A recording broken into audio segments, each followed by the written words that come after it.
So, civil liberties in the United States were primarily outlined in the Bill of Rights. There was some concern after the founding that the Constitution did not provide explicitly enough the fact that the American people enjoy certain civil liberties. There was some concern in the beginning that if the Constitution were to specifically outline which liberties the American people enjoy, that it would be interpreted to mean that only those liberties outlined in the Constitution would be enjoyed by the American public. Well, in the end, they eventually compromised on 10 amendments that outline specific rights and liberties. Historically, there have been a lot of liberties and rights interpreted to be and extend from the Constitution that were not anticipated by the founders. So, for example, let's take the First Amendment. At first glance, it seems very explicit.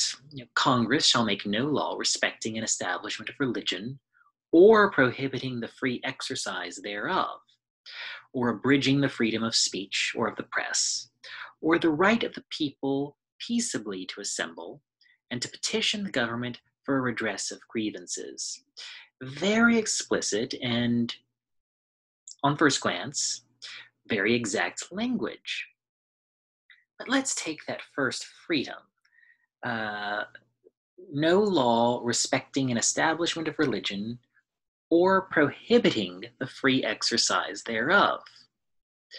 Yet we know in our society today, certain religious practices are prohibited. For example, polygamy cannot be practiced even if there is a religious justification for it. Animal sacrifice, which is present in some religions, cannot be practiced legally in most of the United States.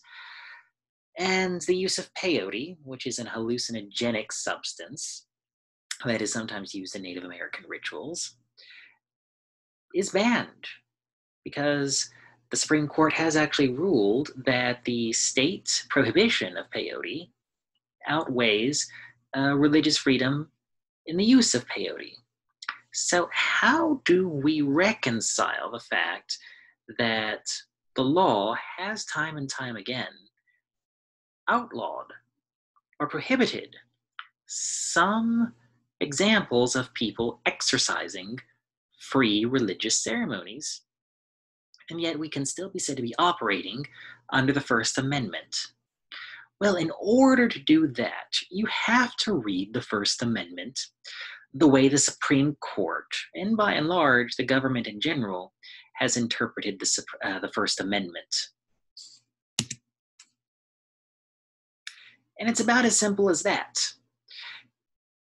Congress shall make no law respecting an establishment of religion,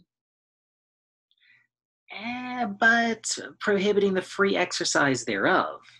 That is something that we as a society have been much more willing to do. There is little disagreement that people have the right to believe whatever they want. But as a society and as a country, we've been much more willing to prohibit religious rites, ceremonies, and exercise if we decide that they present some type of social harm. As to the freedom to believe anything you want, well, we've been pretty consistent on that. Americans have enjoyed almost unfettered rights in this regard. Americans can believe whatever they want. They can be ordained as ministers online. They can be affiliated with the Church of the Flying Spaghetti Monster. This has all been fine in American society. The one thing that has been subject to hotly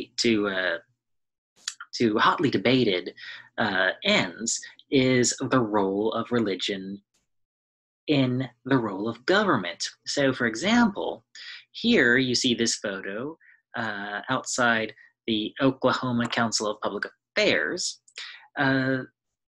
The statue, the sculpture that is being removed in this photo, has the Ten Commandments written upon it. There have been a lot of lawsuits in similar settings where the Ten Commandments were inscribed on huge stone tablets outside of public buildings. The Supreme Court has ruled on this. Specifically, it ruled in a lawsuit against the state of Texas, where the Ten Commandments, still to this day, stand in front of the Texas state capitol. And they have ruled that despite, the acceptance of some sort of separation of church and state, that the Ten Commandments can be displayed outside of public buildings. The justification being that as long as they are not there in order to promote one religion over the other, but to celebrate, the first codification of laws, or at least one of the earlier examples of it. Some people question that rationale, but that is the way First Amendment jurisprudence stands at this point in time.